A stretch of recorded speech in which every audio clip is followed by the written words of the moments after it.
parents didn't want to see me with my children at Thanksgiving. Your sister's children shouldn't see losers like you. My dad shouted loudly. I said I stop helping with money and... Your sister's kids shouldn't see losers like you.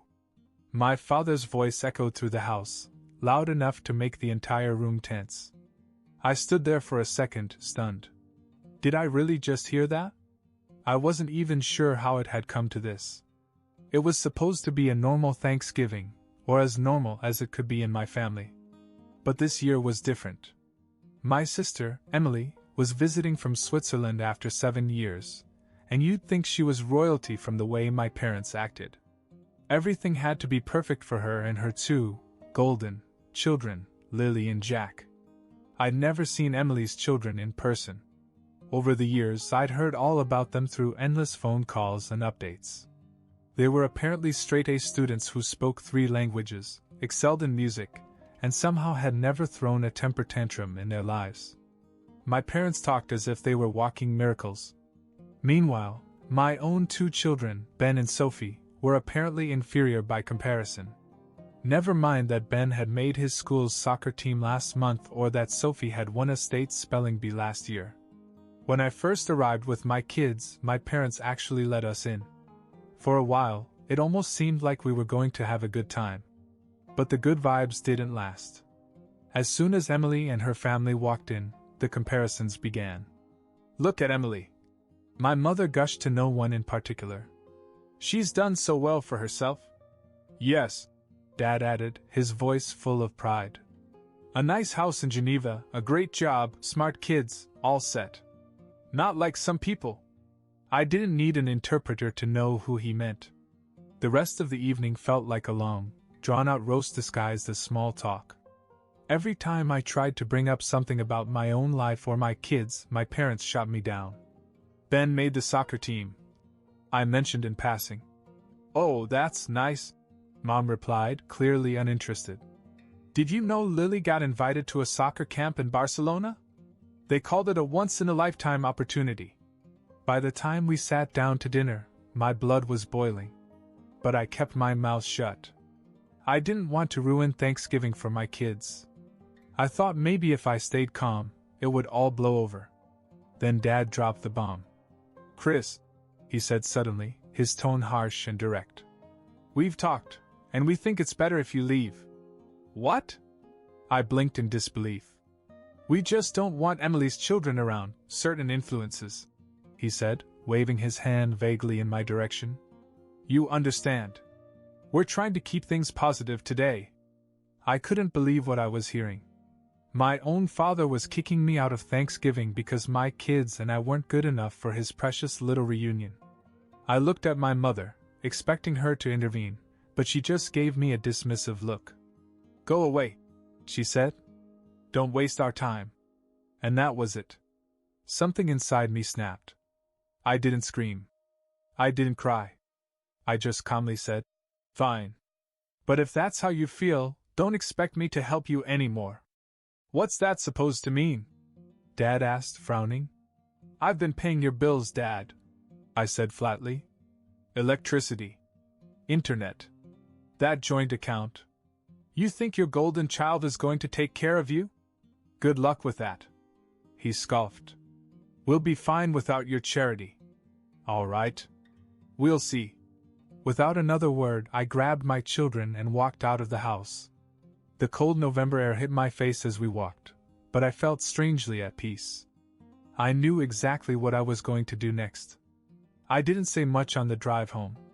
Ben and Sophie were unusually quiet in the back seat, probably sensing my mood. They're good kids like that, more observant than people give them credit for. Sophie finally broke the silence. Are we going back for dessert? No, honey, I said, keeping my eyes on the road. We're not going back. She didn't ask any more questions after that. The minute we got home, I went straight to my computer and started unplugging everything. The first thing I did was cancel her automatic bill payments. No more covering her utilities. No more surprise food reimbursements or medical copays. That joint account? Closed. I transferred out every last dime I'd put in, leaving only the scraps my parents had put in themselves. When I was done, I felt a strange mixture of relief and anger. I'd supported my parents financially for years without so much as a thank you. It was my way of trying to earn their approval, even after everything. But tonight? Tonight was the last straw. A week passed. Then 2. No calls, no texts. I thought maybe they were still riding the high of Emily's visit. They'd probably convinced themselves they were better off without me. That was fine. I wasn't in any hurry to hear from them anyway. But then something unexpected happened. It was a Monday morning, and I had just dropped the kids off at school when my phone buzzed. It was a message from Emily, of all people. "Can you talk?" it said. Emily and I didn't have a warm relationship. We weren't hostile, but we weren't close either. Still, I was curious, so I called her back. She picked up after the first ring. "Chris, I need to tell you something," she said, her voice low, as if she didn't want anyone to overhear. "Okay," I replied, bracing myself for whatever drama was about to unfold. "Look, I know things got ugly at Thanksgiving," she began. "I didn't know they were going to kick you out like that. I swear I wasn't part of it."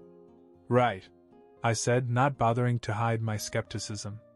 "I'm serious," she insisted. "But that's not why I'm calling. Something's going on with Mom and Dad." My interest was piqued. "What do you mean?" "They've been calling me nonstop, asking for money," she said. "I guess they thought I'd step in and pay their bills after you quit." I couldn't help but laugh. "Yeah, that sounds about right. So what's the problem? You're rich, right? Shouldn't be a big deal for you." She hesitated, and I knew something was wrong. "I can't," she finally admitted. "Things aren't as great as they seem." Now that was a shocker. Emily had always painted this picture of a perfect life overseas. Big house, fancy job, perfect marriage. But listening to her now, it sounded like the cracks were starting to show. "What's going on, Emily?" I pressed. There was a long pause. "My husband and I are separating," she confessed. "He's been draining our accounts for months. I didn't realize how bad it was until recently. I'm in debt, Chris. I can't get out of it." This was not what I expected at all. Emily, the golden child, was struggling just as much as I was. Maybe worse. "So what are you going to do?" I asked. "I don't know," she said quietly. "But I thought you should know. Mom and Dad, they're not doing well. They won't admit it, but they need help." "Yeah, well, they didn't seem too interested in my help when they kicked me out," I pointed out. "I get it," she said. "They were horrible to you. But they're still our parents." I sighed. Part of me wanted to tell her to get lost. Let our parents deal with their own mess for once. But another part of me, maybe the part that still craved their approval, wasn't sure I could walk away completely. "Let me think about it," I finally said. "Thank you, Chris," she replied quietly. "And I'm sorry for everything." We hung up, and I sat there for a moment, taking it all in. This wasn't how I expected it to go. Emily's perfect life was falling apart. Our parents were in over their heads. And now I had to make a choice. Would I let them sink or throw them a lifeline? But fate had more surprises in store. A few more weeks passed, and my parents still hadn't reached out. I figured pride was keeping them quiet. Meanwhile, Emily had gone radio silent too. I was starting to think maybe things were settling down when, out of nowhere, I got a call from Dad. "Chris." I paused for a moment. He never called me unless he needed something. I was tempted to let it go to voicemail, but decided I'd hear him out. "What's up?" I said, keeping my tone neutral. There was a long sigh on the other end. "We need to talk." "About what?" Look, your mother and I might have said some things we didn't mean. It's been a tough few weeks, okay?" There it was, the beginning of an apology. But I wasn't about to make it easy for him. "Tough few weeks, huh? How's Emily doing? She covering the bills for you guys like you expected?" Dad went quiet for a moment, and I could tell I'd hit a nerve. "Emily's having some issues," he admitted. Her husband left her. Took a lot of their money. She's not in a position to help right now. And you thought you could just pick up the phone and call me after what you said at Thanksgiving? I asked. You told me to leave because I wasn't good enough to be around Emily's kids. Now you want my help? Chris, we're your parents, he said, like that was supposed to erase everything. Yeah, you made that real clear when you chose Emily's perfect little life over me and my kids, I shot back. So no. I'm not interested. I was about to hang up when Dad blurted out something that stopped me cold. Your sister stole from us, he said. What?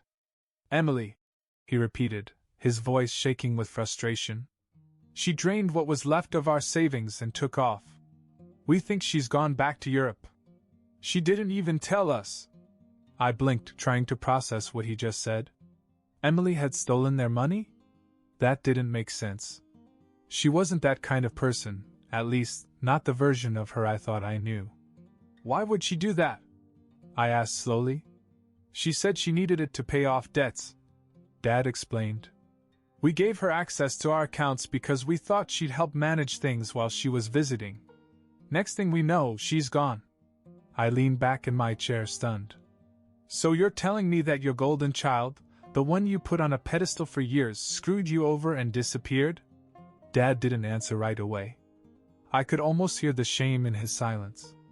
Chris, we're in trouble, he finally said. The mortgage is overdue. We're behind on utilities. I don't know what to do. I couldn't believe the irony of it all. The same parents who had humiliated me on Thanksgiving were now practically begging for my help because their favorite had stabbed them in the back. You really think I'm going to swoop in and save you after everything you said to me? I asked. I'm not asking you to save us, he said quietly. Just help us figure things out. I sighed and rubbed my temples. Part of me wanted to tell him to deal with it on his own. But then I thought about Ben and Sophie. I didn't want them to see me as someone who held grudges forever. Fine, I said. I'll think about it. But I'm not promising anything. Thank you, son, Dad said, sounding genuinely relieved. We appreciate it. After I hung up, I couldn't shake the feeling that something bigger was at play. Emily stealing from our parents didn't add up.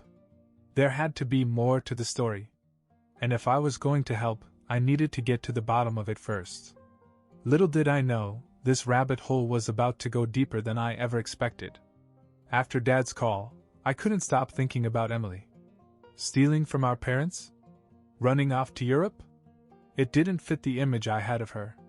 Sure, she'd always been a bit self-centered, but a thief? No way. Something didn't sit right. I decided to find out for myself what the hell was going on. I texted her. Me, hey, can we talk? Emily, not right now. Traveling. That was it. No explanation, no follow-up. Suspicious. I dug around a bit, scrolling through social media. Her account, which was usually flooded with photos of fancy vacations and her perfect family, hadn't been updated in over a month. The last post was a blurry shot of her kids in a park, nothing like her usual curated stuff. I made another call, this time to a friend of hers, Carla, who still lived in the States. Carla was chatty and always in the loop. Oh, Emily? Yeah, things have been rough for her lately, Carla said after I mentioned I couldn't reach my sister. Rough how?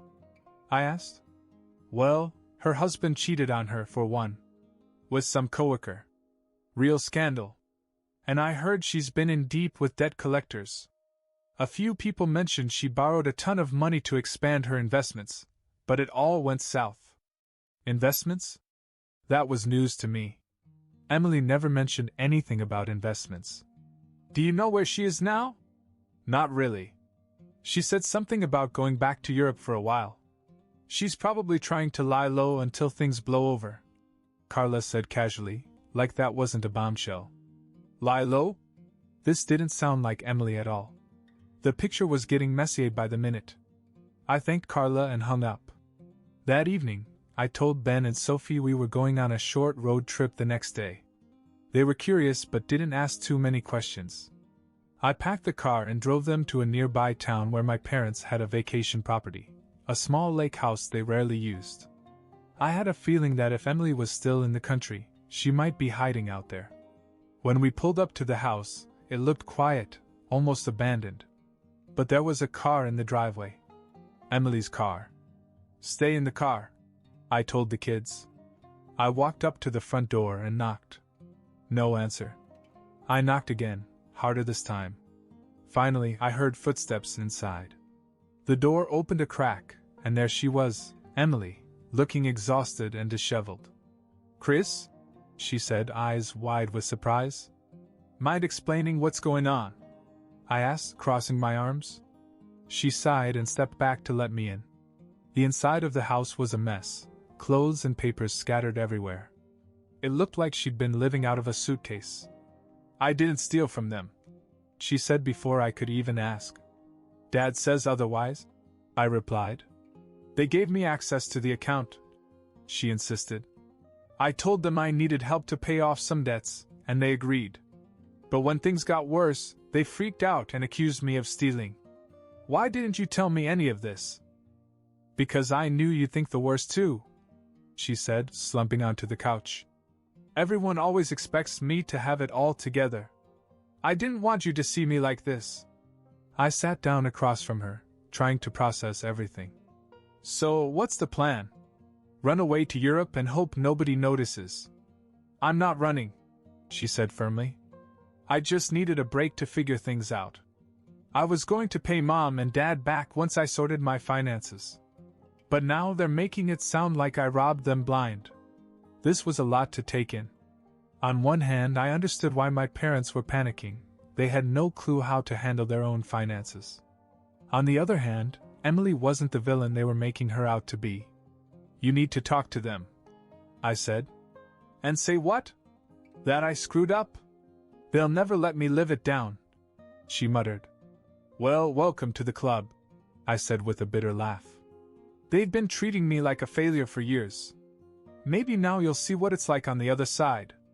Emily looked at me, and for the first time in a long while, there was a hint of vulnerability in her eyes. "I guess I deserve that," she said quietly. "Maybe," I replied. "But if you want any chance of fixing this, you need to face them. And I'm not cleaning up your mess for you." She nodded slowly. "Okay. I'll talk to them. But will you come with me? I could use some backup." I hesitated. Part of me wanted to say no, to let her deal with the fallout on her own. But another part of me knew this was bigger than just her. If we didn't handle this together, our whole family would stay broken. "Fine," I said. "But you're leading the conversation. I'm not taking the heat for you." "Deal," she said with a weak smile. This wasn't the outcome I expected, but it felt like a step in the right direction. What came next, though, would test all of us in ways I wasn't prepared for. Emily kept her word and met with our parents the next day. I didn't go in with her. I stayed outside in the car with Ben and Sophie. I figured it was her battle to fight. When she finally came back out, she looked relieved but also distant. "How'd it go?" I asked. "They're upset, obviously," she said. "But I told them the truth. I told them I can't bail them out anymore. They didn't take it well." I nodded. "Yeah, that sounds about right. They tried to guilt me," she continued, talking about how they raised us, how much they sacrificed. "But I'm done, Chris. I can't keep pretending I have it all together just to make them happy." For a moment, we sat there in silence. It felt like a shift, like the weight of years of expectations had finally been lifted. "What's next for you?" I asked. "I'm going back to Europe," she said quietly. "I need a fresh start. I'm taking the kids with me. I'll stay in touch with you, though. I mean it." I wanted to believe her, but something in her tone told me this was goodbye, at least for a while. And honestly, I didn't blame her. We both needed space from the mess our parents had created. "I hope it works out," I said. "You too," she replied. "Take care of yourself. And thanks for not giving up on me." With that, she drove off, and I had a feeling I wouldn't hear from her again anytime soon. Over the next few months, things with my parents unraveled even more. They called a few times, leaving desperate voicemails. "Chris, we're behind on the mortgage again. Chris, your mother's medical bills are piling up. Chris, can you at least help with the electric bill?" But I didn't answer. I knew the truth now. They didn't want me. They wanted my money. And after years of bending over backward to please them, I was done. Instead of feeling guilty, I felt free. I focused on my kids, my career, and rebuilding my life on my own terms. We found new traditions for Thanksgiving and holidays, making memories without the constant pressure of family drama. As for my parents, they eventually found a way to manage. Turns out, when people stop having a financial safety net, they figure things out pretty fast. My dad even sold one of his properties to cover the debt. They didn't need me, they never did. They just needed someone to use. And now that I was out of the equation, they were finally forced to take responsibility for themselves. Revenge wasn't loud or dramatic. It was quiet. Simple. I stopped giving, and they stopped taking. And for the first time in years, I felt at peace.